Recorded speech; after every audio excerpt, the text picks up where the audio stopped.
Hi guys. अगर इस वक्त आपकी लाइफ में कुछ ऐसा हो रहा है जिसका आपको कोई क्लू ही नहीं है, so just trust the process, क्योंकि आपकी लाइफ में आपके लिए क्या रास्ता ऊपर वाले ने बनाया है यू नेवर नो। और आज हम 1960s की एक ऐसी ही एक्ट्रेस की लाइफ जर्नी देखेंगे जिन्होंने सफर तो सिनेमा से शुरू किया था, लेकिन ये सफर पॉलिटिक्स तक पहुंच गया। तो गाइज, हम बात कर रहे हैं famous actress of her time and top level politician Jayalalithaa के बारे में। सो कहानी की शुरुआत तब होती है जब मैसूर के एक गांव में वेदवल्ली का जन्म होता है, जिन्हें बाद में लोग जयललिता के नाम से जानते हैं। सो एक वक्त ऐसा आया जब जया की फैमिली फाइनेंशियल क्राइसिस से गुजर रही थी, और जब वो 2 साल की थी तभी उनके फादर की डेथ हो गई। सो इस क्राइसिस से निकलने के लिए जयललिता की मौसी थी, जिनका नाम था अंबुजा वल्ली। वो तमिल मूवीज में छोटे छोटे रोल्स किया करती थी, तो उन्होंने अपनी बहन की फैमिली को मद्रास बुला लिया और यहीं से शुरू हुआ जयललिता का सिनेमा का सफर। सबसे पहले उन्होंने फेमस आर्टिस्ट J.K. सारसा के गाइडेंस में भरतनाट्यम और संगीत की शिक्षा ली, और उसी दौरान मईलपुर नाम की जगह पे अपना एक फेमस परफॉर्मेंस दिया, जिसमें as a chief guest Shivaji Ganesan शामिल हुए थे, और उन्होंने ही यहाँ पे जयललिता को मूवीज में काम करने के लिए एनकरेज किया। अपने फिल्मी करियर की शुरुआत करते हुए सबसे पहले उन्होंने एक इंग्लिश मूवी में एक छोटा सा रोल किया, और कन्नड़ इंडस्ट्री में अपनी पहली कन्नड़ फिल्म चिन्नदा गोम्बे की। इस मूवी से उन्हें काफी रिकॉग्निशन मिला और इंडस्ट्री में धीरे धीरे उनकी बात होने लगी। फिर आई 1956 में उनकी पहली तमिल फिल्म वेन्नरा अदी। इस मूवी में उनका स्क्रीन प्रेजेंस इतना स्ट्रॉन्ग था कि जल्द ही वो इंडस्ट्री में अपना नाम बनाने लगे और लोग उन्हें उनके काम की वजह से पहचानने लगे। 1960 और 1970 के अराउंड जयललिता तमिल फिल्मों की सबसे फेमस एक्ट्रेस बन चुकी थी, और उन्होंने कई सुपरहिट फिल्मों में काम किया। और अब एंट्री होती है उनकी कंट्रोवर्शियल लव लाइफ की, जब उनकी जोड़ी MG रामचंद्रन, जो कि former chief minister of Tamil Nadu भी थे, उनके साथ काफी पसंद की गई and they went extremely viral. MGR उस समय तमिल फिल्मों के सबसे बड़े सितारे थे। जयललिता और MGR की जोड़ी ने दर्जनों हिट फिल्में दी। दर्शक उनकी फिल्मों का बेसब्री से इंतजार करते थे। जयललिता ने उस दौरान तमिल, तेलुगु और कन्नड़ सभी तरह की फिल्मों में काम किया। वो उस टाइम की सबसे ज्यादा फीस लेने वाली अभिनेत्रियों में शामिल थी। उनकी कुछ इंपॉर्टेंट फिल्में हैं आदिमई पेन, ऐराथिल उरुवन, कवलकरन, नमनाडु, इंगा मामा। और गाइस, डू यू नो कि ऐसा मानते हैं कि MG रामचंद्रन, जो ऑलरेडी पॉलिटिकल वर्ल्ड में खुद काफी पॉपुलर थे, उन्होंने ही जयललिता को पॉलिटिक्स में आगे बढ़ने के लिए एनकरेज किया।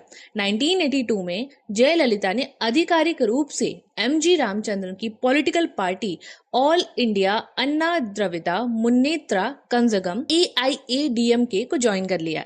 ये पार्टी MGR ने खुद बनाई थी। जयललिता का स्पीच देने का अंदाज बहुत ही ज्यादा इम्पैक्टफुल था।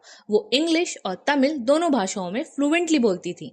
जल्द ही इन गुणों की वजह से वो पार्टी की प्रमुख प्रचारक बन गई। 1983 में उन्हें पार्टी के प्रचार का सचिव बनाया गया। उनकी लोकप्रियता लगातार बढ़ने लगी। वो बड़ी बड़ी रैलियों में ऐसा भाषण देती कि जनता उन्हें सुनने के लिए उमड़ पड़ती। फिर आया वक्त 1987 का, जब MGR की डेथ हो गई। इस इंसिडेंट ने तमिलनाडु की राजनीति को बदल के रख दिया। MGR की मृत्यु के बाद AIADMK पार्टी 2 हिस्सों में बट गई। एक तरफ MGR की पत्नी जानकी रामचंद्रन थी और दूसरी तरफ जयललिता। उस समय कई नेताओं ने जयललिता का भी काफी विरोध किया। वो चाहते थे कि उन्हें पार्टी से बाहर कर दिया जाए, और इसके लिए काफी कोशिशें भी हुई, लेकिन जयललिता ने हार नहीं मानी। उन्होंने खुद को MGR की राजनीतिक विरासत का असली उत्तराधिकारी बताया। फिर जयललिता की लाइफ में एक डार्क डे आया, जब 1989 में तमिलनाडु विधानसभा में उनके साथ विधानसभा के भारी हंगामे के दौरान काफी बदसलूकी की गई। And then Jayalalithaa challenged everyone कि वो तभी विधानसभा लौटेंगी जब वो चीफ मिनिस्टर बनेंगी। ये इंसिडेंट उनकी पॉलिटिकल इमेज के लिए एक टर्निंग पॉइंट साबित हुआ। जनता ने उन्हें एक मजबूत महिला नेता के रूप में देखना शुरू किया, और जयललिता ने अपने इस चैलेंज को पूरा भी किया। And in 1991 she was elected as a chief minister of Tamil Nadu. Jayalalithaa का राजनीतिक जीवन विवादों से भरा रहा। 1995 के दौरान उनके बेटे की शादी बहुत ही ग्रैंड तरीके से सेलिब्रेट हुई। इस शादी में करोड़ों रुपए खर्च किए गए थे। ऑपोजिशन ने उन पर करप्शन के कई आरोप लगाए। 1996 के चुनाव में जनता ने AIADMK को सत्ता से बाहर ही कर दिया। इसके बाद जयललिता के खिलाफ कई केस दर्ज हुए। उन पर आय से अधिक संपत्ति रखने का आरोप भी लगा। ये मामला भारत के सबसे चर्चित पॉलिटिकल इश्यूज में शामिल हुआ। इन सब के दौरान काफी केसेस हुए उन पे और ऑन एंड ऑफ चीजें चलती रहीं। लेकिन जैसे ही उनको इन लीगल बैटर से राहत मिली, उन्होंने फिर से राजनीति में वापसी की और 2001 में AIADMK ने चुनाव जीता और वो दोबारा मुख्यमंत्री बनी। जयललिता को उनके समर्थक अम्मा कहते थे। तमिल भाषा में अम्मा का अर्थ होता है माँ। उन्होंने गरीबों के लिए कई योजनाएं शुरू की। अम्मा कैंटीन, अम्मा पानी, अम्मा दवा दुकान, अम्मा नमक, अम्मा सीमेंट। अम्मा कैंटीन काफी ज्यादा पॉपुलर हुई। इसमें गरीब लोगों को बहुत ही कम प्राइस पे खाना दिया जाता था। इन स्कीम्स की वजह से जयललिता की इमेज पब्लिक में काफी साफ होने लगी।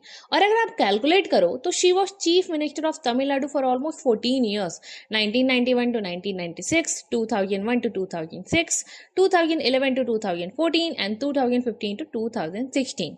देखो, उनका पर्सनल जीवन तो काफी लोनली रहा, लेकिन career wise she was extremely fierce. Jayalalithaa ने उस वक्त खुद को पॉलिटिक्स में स्टैब्लिश किया जब औरतों की वहां कोई जगह नहीं थी। उनकी स्पीच इतनी इम्पैक्टफुल होती थी जिसने कई मेल कैंडिडेट्स को भी पीछे छोड़ दिया था। गाइस, जयललिता कंट्रोवर्शियल तो थी, but she was a woman जिसके बारे में कहा जा सकता था कि यू कैन लव हर और hate her but you can't ignore her. उनकी लाइफ जैसी जर्नी ना तो किसी एक्ट्रेस की थी ना कभी होगी।